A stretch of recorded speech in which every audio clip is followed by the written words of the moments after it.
Today we've got Amy Stone on the show. Welcome, Amy. Thank you so much for having me back. I'm excited to be here. Oh, I'm so excited you're here. Let me introduce you and then we can jump into it. This is going to be such a cool chat, by the way. Amy Stone is a mentor and a coach for step parents. As a mentor and a coach, she supports adults in blended families with tools and strategies to empower them and create a life they love. I was so excited when I chatted to Amy initially because we haven't covered this topic at all on this podcast. And I know for so many of my clients and so many of you listeners, you're at an age where you're dating with people who potentially already have children. And so there is a possibility that, you know, in your dating life, or maybe you're already in a relationship and you are a step parent, you know, or you have your own children and you meet someone. So I just think it's such a relevant topic. So I'm really excited to jump into everything with you, Amy. Oh, good. No, I'm happy to talk about it because you know this, but this is my story in my life. I've been a step parent for over 20 years, really close to 25. I should sit down and do the math again, but my stepkids are grown. They were little when I met them. And I'm upfront about the fact that I was smart about some things and went into other things to discover that I didn't know what I was doing. So it wasn't always easy. And so I'm in the United States and you're not, but where I live, it's close to it's somewhere between 40 and 50% of marriages would be considered blended families. They're remarriages. Wow. Yeah. So there's a lot of people who are dating and trying to figure out if this is something they should do, right? Or they're in it and they're questioning their life choices perhaps. And it's just one of those places where it will be great if people can get some more guidance and some tools to help them make it work for them instead of running full on in and then thinking, oh, crap, what do I do now? So what are some of the things that you wish you'd kind of known before you were in this? So the big thing, my stepkids, when I met them, they were 4 and 8. And I figured that having been a child, I was ready to be around children. It turns out I didn't know nearly as much as I thought I did. I thought that they should be quieter, sleep better, have better manners, eat on a schedule, all of those things. And it turns out I was really wrong about all of those things. I had really not great expectations for how the kids should behave. And the way that shows up is that I was kind of grouchy about it sometimes. And that wasn't fair to them. They were really just being kids. So that is something that would have been good if I had known about. And the other thing I really didn't know, and I think that nobody can really know this because it is something that people tell you, right? This is something that people tell you, but you understand what they're saying when they tell it to you. But then when you live it, it's a little different. It's a really, really enormous adjustment to go from being single to living with another person and children, right? So that's a really slow process in a family where you date and then get married and then get pregnant. There's a lot of warm up. But with a blended family, there's a point where that's one day to the next, right? One day you're living in your own apartment and the next day you move in and there's a lot of people with you. It's a really crazy adjustment. And so people do tell you that that's going to happen. People all around me told me. And yet when I was in it, I was I just did not know that this is what they meant. It's such a good point because it's true. You have this time to warm up when you're starting a relationship when neither of you have children, and you're then jumping into a family that already has their own rules and their own way they operate. And a lot of things are more, I suppose, set in stone than when you're kind of creating a family from scratch with a partner. Yeah. I mean, the methods that I use when working with people is to really work hard to create the new family, right? Because the people who have my husband, who was my boyfriend and then he became my husband, he and his kids, they didn't realize that they had that culture that I was joining. And I felt a lot of pressure to try and match it, but it wasn't because they told me. It was just I wrote that rule myself. And it feels like being you've heard that you could say that like a square peg into a circle, like with Yeah. the yeah. So does that translate to like across the cultures? You feel like you're that square peg being shoved Yeah. into the hole, and so it doesn't feel good. Whereas if you can try and reset and really respect that there is there is the culture, right? Like people have their Mm. seats on the couch and their seats at the Mm. table, the order in which they pass the food. We had a whole family discussion in my house about which way the toilet paper should go, over or under. I'd never even heard of such a thing. So all of that stuff, right? If you can like intentionally reset it and say, oh, what is the rule? How do you do this? How do we Mm. want to do it now? Then you can do it. But that is exactly what happens. Is it's like you are walking into, you don't know it, but you're walking into a house that already has some culture that they're not aware of, and you don't know the rules. Yeah. So how do people, I suppose, one, have those conversations before they, like while they're dating and they know someone has kids and things are getting more serious? Like, how do you jump into those conversations before you become the family? Yeah, no. I wish I could tell you that I had done it this way, right? Yeah. I didn't, right? I mean, and that's not totally fair. I thought that I did. Like my husband and I did premarital counseling and we did Mm. do a lot of talking, but anybody who's been in relationships knows, you have the conversations. You don't really know until you're in it, Mm. right? You can say, "Oh, this is the way I want to do holidays." And then the holidays come up and you're like, "Oh, when I said that, yeah, that is what I said. But now that I'm here, that's not at all what I meant. I'd like to Mm. revise my answer." So the short answer is you just kind of want to flesh it out. Like and Mm. say, "Hey, what is important to you?" and go through that. The truth is I create resources and I'm in the process of creating resources specifically for pre-marriage conversations because I have to admit that Amazing. that's something that I had to study because I didn't do it. And if I had done Yeah. it, I wouldn't remember it now because I wasn't doing Mm. it with the process of ever talking to anybody else about it. But we know that finances are a topic that a lot of people fight about, right? Yep. So that's one where you can sit down and have a conversation like what are your thoughts? Like how do you want to do Mm. this? How do you want to pay for your kids' college? How do you want to pay for I don't know, so college is what we call it like post high Yeah, school probably here. university here. University, right? Yeah. How do you want to pay? And in the United States it's like the thing you have to pay for everything. Yeah. What a big thing that people struggle with here like is what are the rules? What do you want to have the rules about Mm. chores and about money and about cell phones? Like, what are you thinking about those things?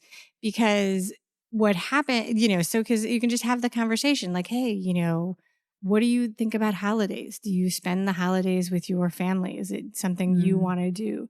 One of the things that surprised me in my own experience was that once you have kids as a part of the family, a lot of the holidays are very much centered on like grandparents. And Mm. I didn't have kids. So this like caught me by surprise that the only time we would go on vacation was the school holiday and we would always go to see family.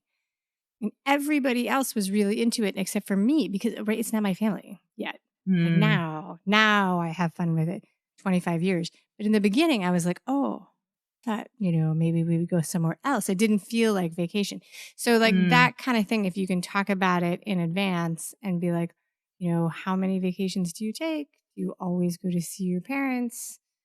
How do you feel about these things? Those kind of conversations. So it's what are your goals, your long-term goals? How do you enjoy yourself? What kind of pastimes do you see with the kids? How do you handle discipline and so on and so forth? What are your financial goals? That's a big one. It's a really, Mm. really big one. And then, then that kind of stuff that starts the conversation. You see if people have the same ideas. Yeah, I love that. It's just about that's the same as in dating. Like it doesn't have to be this strangely different question because when you're dating, these are the questions that you should be asking about life in general, like what are your goals? What are your values? Where are you headed? You're just including Exactly. the parenting aspect into that, I suppose. Yeah. Exactly. And you have, I will say, like, I thought, I mean, it is, you do get one of the questions, right? So if you don't have kids yet, like when I dated people and I didn't have kids, you'd sometimes have that, you'd talk about like hypothetical future kids, like, do you want Mm. 27 children or 5 kids or Yep. whatever? But those are all pretend conversations. And one of the Mm. very real advantages to dating someone who already has their kids is that you can see how they parent, like, so I Yeah. knew that the guy I was dating was, taking off to go to his kids' performances. Like, I didn't have to guess about that. Yeah, that's great. You're so right. It's like right in front of you, isn't it? To see what it's Right, like. exactly. Yeah. Like, that was really obvious to me. Mm. And what I didn't know, like, is I didn't know how I would be. Yeah. Because, like, I started with I'm nice, they're cute. What could go wrong? Like, of course they'll like me. But, it's a little different, when you're dating and you're dating the kids that you're dating and you meet the kids, it's all like dates. It's like family dates. It's fun. And that Yeah. is very different than when you live with people and everybody's tired and everybody's Mm. hungry. And, the truth is, I don't actually remember what I was like when I was 4 or 8. Mm. I assume I was awesome, but Do you remember having conversations around like what your role would be coming into the family, as a stepmom? we didn't. Like, we Yeah. did that. We actually definitely, that was something that we worked on after the fact. It was definitely something that it took us longer to get to than I would hope that other people have that experience. Mm. I call it like defining the roles and Mm. responsibilities, Mm. because there were assumptions that both of us were making. Mm. And we were actually working with a therapist, and I can still remember the day that I was like, I need to have a definition on this. I need to know. I don't understand what's expected of me. And I call it the hill I might die on, because that was the day I realized that my therapist, our couples therapist, had never been divorced and wasn't a step parent, because they Mm. admitted, they're like, you know what, it didn't occur to me that you guys would not have talked about this. But I Mm. was like, one day, this is my favorite story about this because it's so ridiculous. Once upon a time, I decided on my own that I should make dinner for everybody, including my stepkids, right? Nobody asked me to do this, and nobody said I should do this. My husband actually is a person who would eat out at restaurants every meal of his life if he gave him the choice. So when he was doing divorced dad stuff, they ate out and ordered in a lot. So I Mm. decided one day, once upon a time, that I was going to make dinner, and I made something that my dad had made me when a kid, which is this the seasoned rice dish, which used to be called rice-a-roni. It's been rebranded because it was like a bad company name. So it's been renamed, but it was this like flavored rice in a box that I remembered from when I was a kid. So I made it, I served it to the kids. They did not like it, and they let me know. And I got really upset, and I was really, really hurt. And I had like kind of a slightly inappropriate behavior tantrum, and went and sat in the other room. And I said, they're being disrespectful and they're not being nice. And then I took a bite of it, and I realized I didn't like it either. And I refused to say anything. I refused to say anything I've come this because, far. right, I was committed to my position. I was committed to my position. And I didn't want to admit that I also thought it was gross. And so this was like a big, like, we all had our feelings hurt. We all had our feelings hurt. And Mm. the kids were young, and they could have done a better job of like saying, hey, we're not crazy about it. Could we have something else? But nobody asked me to make it, and I didn't ask them if they wanted it. And if I had known more about how to make a family meal, I might have stepped into it in a better way. Mm. And so those conversations about what will my role be? Mm. What's expected of me? What don't I have to do? What are people going to call me? Those kind of things. The more people can talk about that beforehand, the better, because then you're not in a no-go zone of Mm. wondering where you fit and what's going to happen. And I am happy to share stories of me like making mistakes with this, because even if you do talk about it, you're still Mm. probably going to flub it up every once in a while, Mm. and one of the parts of that I encourage people to talk about honestly is things that they do want to do. Like, so, because as a step parent, if you somebody who dreams of making birthday cakes Mm. with the kids in your family and nobody's doing that for the kids, you can ask to do it. You certainly can ask to do it. But it's that having that conversation that, hey, I'd really like to do this and make sure Mm. that it fits in the role with things like, or I want to make homemade clothes. Would people want to do that? I'd love to, teach them how to garden. Like being Mm. able to voice the things that you want to do the Mm. same way you might with a prospective parent, somebody you're dating, like, hey, do you dream of running off to the woods and starting a homestead off Yeah. the grid, And Yeah. you can have those conversations. It's just that the kids are already there. Yeah. I mean, what's interesting, I was thinking as you were talking, is that quite often the conversation doesn't happen even like without stepkids, even when That's right. it's like I was talking to a friend on the weekend and we were saying, before a wedding, before a marriage, everyone gets ready for the wedding and they do all that prep for Yes. the one day. And it's the same with birthing. Like everyone gets ready we do the birth class. No one's thinking about raising a child, which is so much larger than one day of birthing or 2 days of birthing. It's huge. It's like the way I wrote an article. I was like, the business is upside down. I was like, Mm. there's 50 magazines that still exist. It's the only magazines that exist are bridal magazines. That's Yes. it. And like home and design magazines, right? And then, you want advice on how to throw a baby shower? You've got a lot of advice. But then those are 2 days. That's 2 parties in what you're talking about making a life. And yet the only other place you have resources when you think about it is how to get divorced. Yeah. Like, and everything in the middle is ignored. It's like, Yeah. figure it out, guess, I don't know, Yeah. ask your friends, like, and your friends are like, we don't know either. I don't know. Yeah. Like, we're making it up as we go along. And it really is a shame.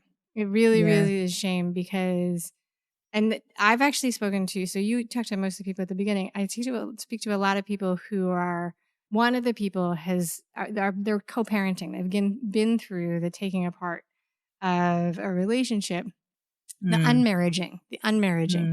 And when they go through that part, so many times they say, this is the first time like somebody sat down and said, these are the rules of communication. This is how we're going to, do you want to make a parenting plan?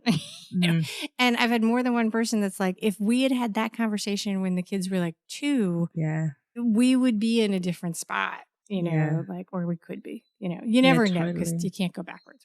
Yeah, totally. I mean, I think it's just about having those like curious, open conversations. Like only like me and my son, me and my husband have a 4-year-old, and it was literally only like I want to say a month ago that we had the conversation around how were you raised? Like, how did you have dinner at home when you were a kid? Like, what did that look like with your family? And I thought, because we both want dramatically different things. My husband wanted quiet. And at my dinner time, that's when we discussed our day. So my husband's like, just eat your dinner and stop talking. And me and my little boy are like, so what did you do today? And what did you do? So it's a time when you debrief your day. So we've got dramatically different ideas. And maybe it's because my 4-year-old doesn't stop talking that we've finally just discovered to talk about this. But so there's so many things like that are like, you realize are complete opposites. And like, what do we then want it to look like now, like as a family? How can we both get our needs met at dinner time? Just those simple, honest, curious conversations with each other that neither is right or wrong. And like, how can we make it work? The neither is right or wrong is, I think, the special sauce in that conversation, because a lot of times we don't have that conversation until it has become a fight. Like somebody will say, hey, please be quiet. Or they won't say that. They'll say, stop, be quiet. And you feel like you've been censured. You feel like, they're telling you not to do things. And then you feel like, how do you repair it? Right? How do you repair it? And I just want to be fair. There, within a family, right, there are a million of those decisions every day. Every day. How do you do laundry? How do you, where do you put the coffee cup? Like, a big one in our house was unloading. When do we empty the sink after dinner? Because I want the kitchen to be clean when I wake up in the morning. And my husband is like really happy to do the dishes in the morning when he wakes up. that I Mhm. get up first. So like I was like for a really long time I was stewing about this and we would fight and it Mm. was like we just needed to have the conversation like, Mm. this is important to me and the other person's like that is not important to me at all. Mm. you know and then how do you move through that? It's like, okay, what are you Yeah. willing to do it because it's important to me? Like, can we Mhm. make this agreement that this will be our house rule? And most of us never saw our the adults in our life set up the house rules in their house. Like Yeah. by the time we remember them, we were like adults, Yep. so it's not a like a lot of people will say like, well, I didn't have an example for this, or I don't Mhm. know if I had an example for this. And I don't know that that's fair because we have such weird memories of Mm. like incomplete memories of growing up. Like we were, these things were ingrained in us before we were paying attention. Mm.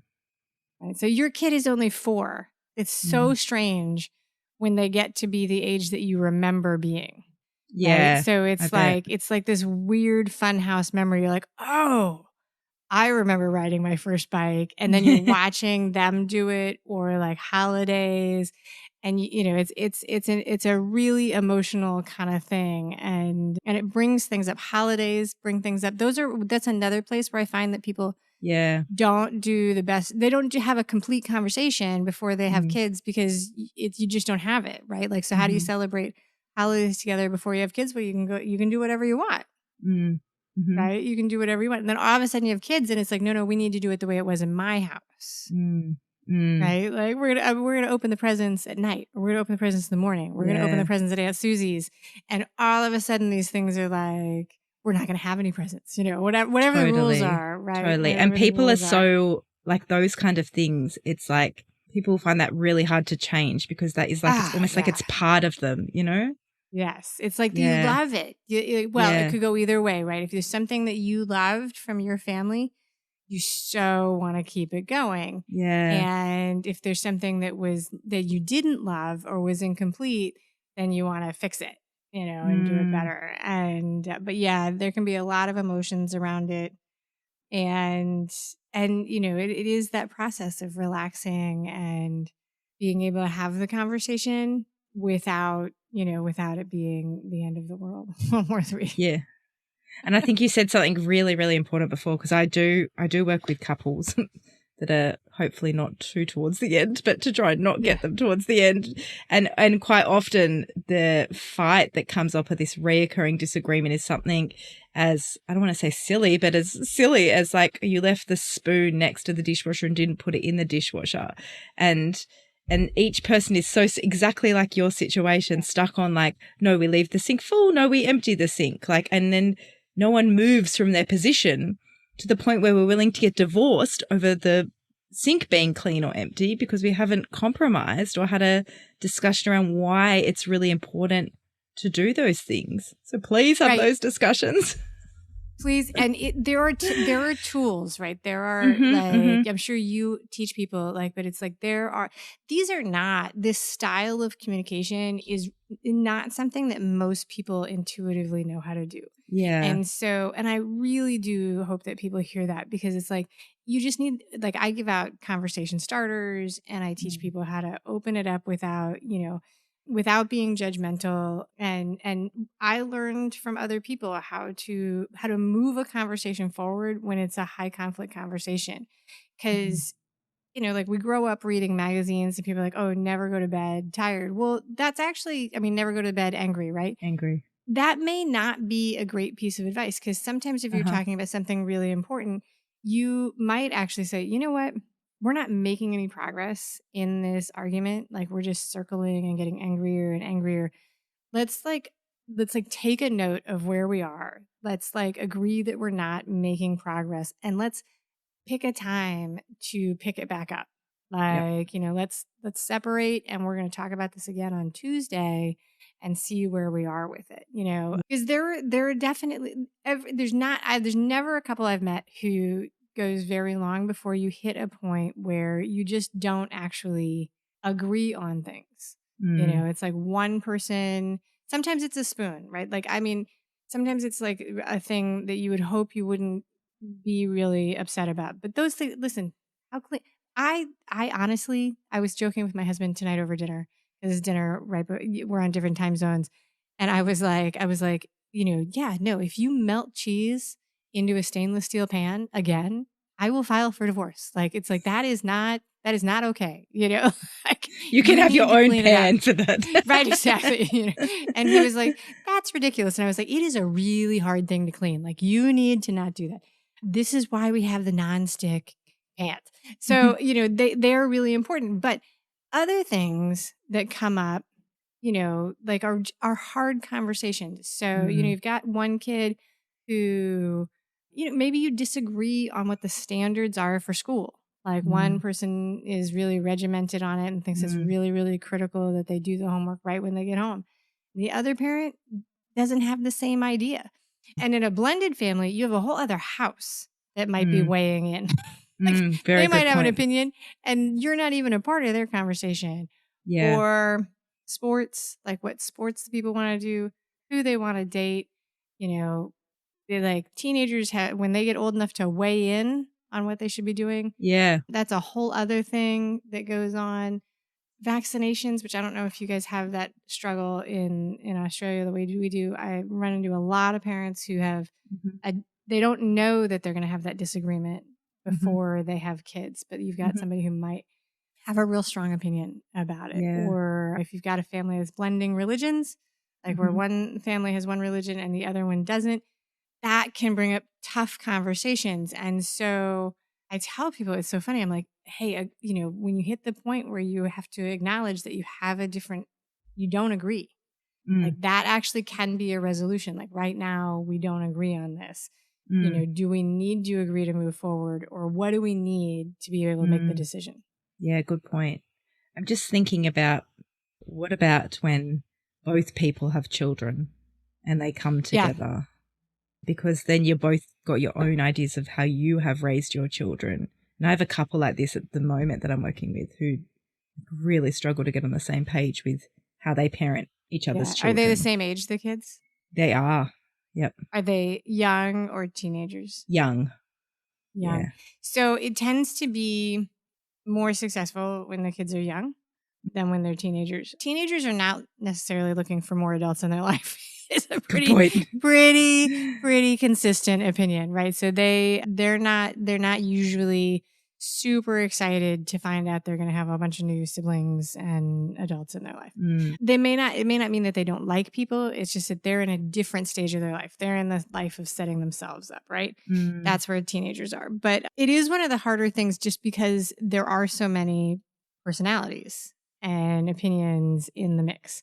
mm. So there was like a TV show back in the 70s called The Brady Bunch. Yes. It's And it's like amazing. everybody's seen it, right?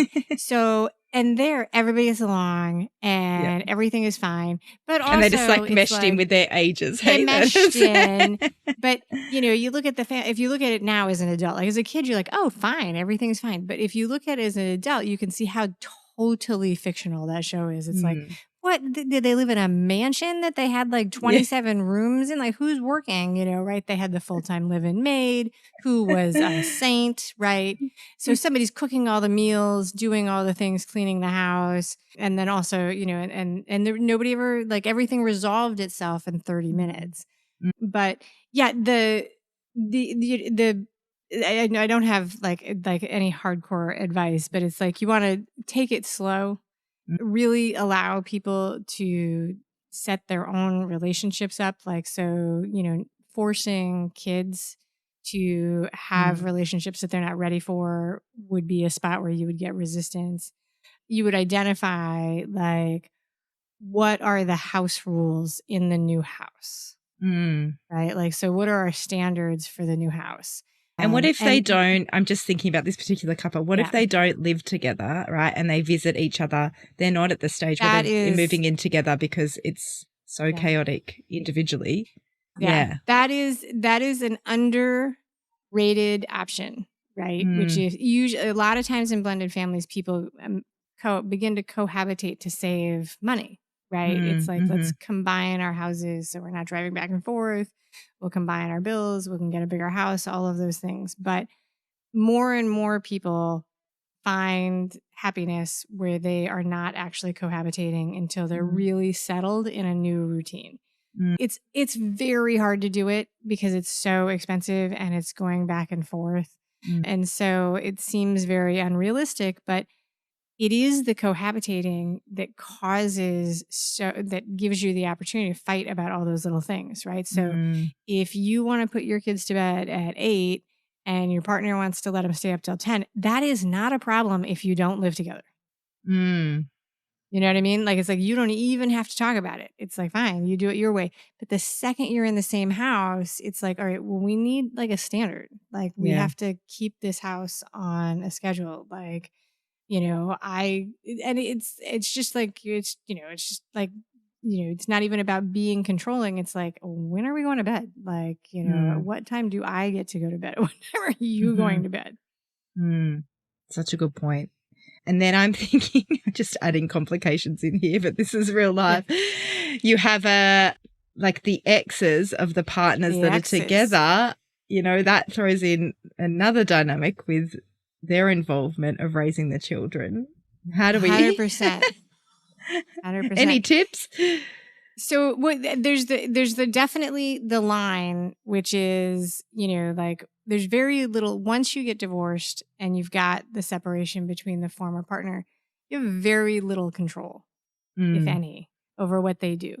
And so a lot of times that's a big transition for parents to realize that even though they might have really strong opinions and they did used to make these decisions together, now this other adult actually gets to do things on their own. And when you have your opinion about it, you just sort of need to keep your mouth shut. So when my husband was divorced from his ex, and my husband has bad allergies, so they had never had any pets. Well, when he got divorced from his ex-wife, she got pets. And my husband lost his shizzle over this. He was so upset. And he went over and he talked to me about it. And I was like, this is none of your business. Like, I was like, go do what you're going to do, but I don't know that she's going to listen. And he did. He went over and he's like, I really am concerned that you got these pets. And she was like, take your concern and stuff it because you don't live here anymore. And they have a good relationship. So I am putting some flavor on this. They're very civil with each other, but she was like, I hear you, but this is not your decision. And he said, but what if they have allergies? And she was like, then we'll deal with it. But right now they don't. You're the one that has allergies and you don't live here. And that was really hard for him. That was really, really hard for him to realize that he couldn't charge over there and be like, you can't do this. Yeah. But there are other things that cause much bigger problems, right? So if you've got, and these are the hard knocks of life in blended family life. If you have one family where one house is a very, very loose disciplinarian, doesn't have many rules, parents are friends, and you have another house where the parents and the step parents or whatever is going on want to have a more strict set of rules, those are just two different styles of living. Like, one house doesn't actually have much control over what the other house does. And that can create a lot of complications and friction between the adults and with the kids. The good news that I offer people is that, so the word that people like to use is resilient with kids. I don't like that word very much because it sounds like it's really hard. But kids are very good at understanding that there are different situations in different places, right? So we know that the librarian at school doesn't let you talk. And on the playground, you can yell, right? Yeah. Kids figure that out very early. And so they're very able to do it if you can give them the rules and communicate it clearly. But it's one of the times where it's not a huge amount of fun. But here's the thing. People don't get divorced because their relationship was working really well. That's like, I've never met anybody who's like, you know what? Things are going great. You know what we should do? Divorce. That's what we should do. So that'd be a great time to divorce, though. It would, right? It would. That's a whole other conversation. And we call it why everyone should have a prenup. But like, there are reasons that people get divorced. And those disagreements, they carry forward into post-divorce life and into remarriage and into the next relationships. Mm-hmm. And so the way I phrase it, like, so I wrote a book about like my experience, and I'm like, these are the lessons I learned. And I say it's honoring and respecting every single person in the family, including the relationships that came before, right? So like, and that's not just the ex, that's also the in-laws. Like, right? Those were there before us. And so it's like, honoring and respecting, and then, working on putting it together. So that's when sometimes you're like, all right, this is not the way we would do it, but now what are we going to do? What do we want to do going forward? Is this, how much time do we want to spend, discussing it? Yeah. So good. I want to talk a little bit about, when you are forming those relationships with the kids, like even your experience, like how did you build relationships with, what did you say, they're 4 and 8? Is that what age they were? They were 4 and 8 when I met them. Yeah, they were 4 and 8 when I met them. How did you build relationships with a 4 and 8-year-old that you didn't know before? Yeah, so at first they were like, I was like a playmate. I was like a babysitter that had showed up. And so, I was all fun and games, the new girlfriend who was around. And we would we were doing really fun things. We would go to parks, and we would go to shows, and we would go to museums. So everything when I was around was a party, right? It was all roses. Not all, but it's like, we're going to go to the circus and we're going to do these things. And so it was like I was like a camp counselor. I was like an extra adult around who was always like having fun things. And, I got to know them, and I got to know part of the things that they were doing. And then over time you share experiences, but it really does take time, right? It does take time. You have to do things and figure that out. I didn't have a lot of experience around little kids. So it was, playing games. I had the youngest one always wanted to play Chinese checkers, and neither one of us knew the rules. And I so it was like ridiculous. And I was like, I don't understand what the point of this is. What am I doing? I remember like my then boyfriend was like, that is what it is. It's like pretend play with the kids. And I was like, okay. Not understanding, but just spending time with them, getting to know what we both wanted to do. I watched a lot of kid movies. They watched things over and over again, and eventually you set up. And so I was really unsure. I was really unsure whether or not it was making an impact, or whether or not they had any sort of they were noticing that I was there. I would go to their shows. I was around all the time. I had no idea if they noticed or not, but eventually it became clear that they did, and that we had our own relationship. If I was to say, I didn't have an expectation of what it would be, which is maybe my only good thing that I did there, right? Because I would say you are letting it develop for what it's going to be. Yeah. And if you have an idea of what you think it will be, then that's when things can go the other way, and maybe it won't work out that way, right? So if I had like an expectation that my relationship with my stepdaughter was going to be built around, learning foreign languages, I would have been really upset because she's a musician and a crafter, right? But I didn't have that expectation. She just, I met her where she was. And I think that's how we make relationships with anybody, right? We introduce ourselves to them. And we see what they're doing, and we show affection and compassion for the things that they love. And then we build common things together. So yeah, beautiful. I hope that was an answer. Like, I think that there's plenty of times that I was like, hey, you know what? Let's do this. And they were like, no. It's like, all right, fine. I think that's the perfect example though of like having an idea of what you think it's going to be like sometimes. And it doesn't always turn out that way, and just being like, just meeting them where they're at, right? Like they're meeting where they kids. are. Yeah, they're kids, allowing them, understanding that they're, and the same thing if you're bringing two groups of kids together. I talked to one set of step siblings, and they're adults, and they still remember when their parents were like, well, now you're siblings, and the kids were like, what? Yeah, I remember that. We just met, like, how was that supposed to work? And so, just allowing them to be who they are Mm, and let it be natural. It can be hard in the step parent role because that those words have emotional attachment, right? Like, am I a parent? Am I a mom? What does mm, it mean? And so that's where hashing it out and really saying, all right, well, so if I'm the stepmom, what does that mean? Like, what mm. do I do? What are we going to tell people who I am? Yeah, yeah.